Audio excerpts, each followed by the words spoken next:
বন্ধুরা, বৈশাখ পূর্ণিমা বা বুদ্ধ পূর্ণিমার দিনে দেবী লক্ষ্মীর পুজো করা হয়। মা লক্ষ্মীকে সম্পদের দেবীর রূপ হিসাবে নিবেদন করা হয়।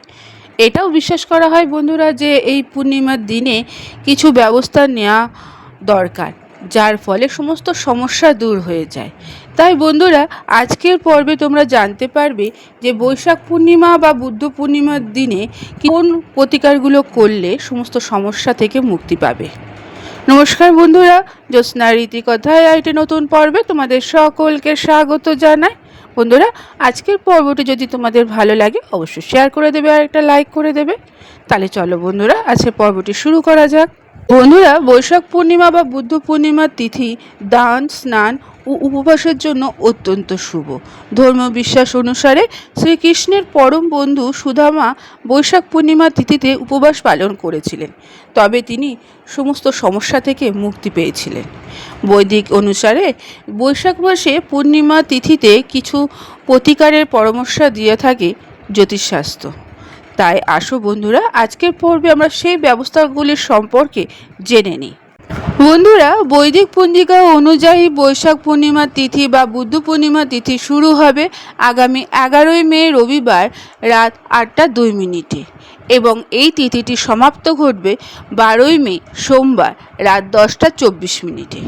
স্নান, দান ও চন্দ্রোদয়ের সময়ের তিথিতে 12ই মে বৈশাখ পূর্ণিমা পালিত হবে।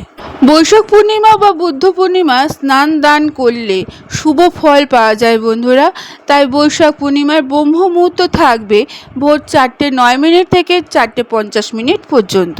এই সময়ের মধ্যে পবিত্র নদীতে স্নান করার পর দান করা উচিত।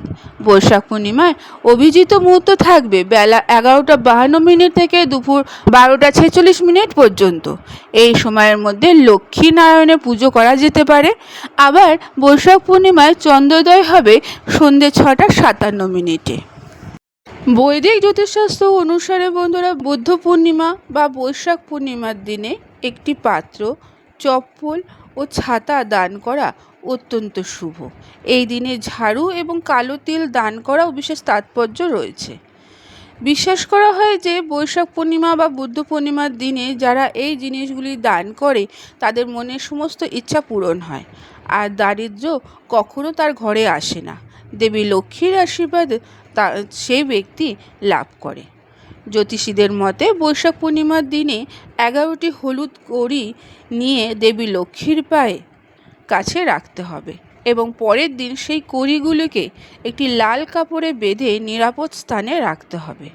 ধর্মীয় বিশ্বাস অনুসারে এই কড়িগুলো নিরাপদ স্থানে রাখলে আর্থিক সমস্যা থেকে মুক্তি পাওয়া যায়। এছাড়া ঘরের কখনো টাকার সমস্যা হবে না। বন্ধুরা, আজকের পর্বটি এখানেই শেষ করলাম। এতক্ষণ আমার ভিডিওটি দেখার জন্য ও শোনার জন্য তোমাদের অসংখ্য ধন্যবাদ।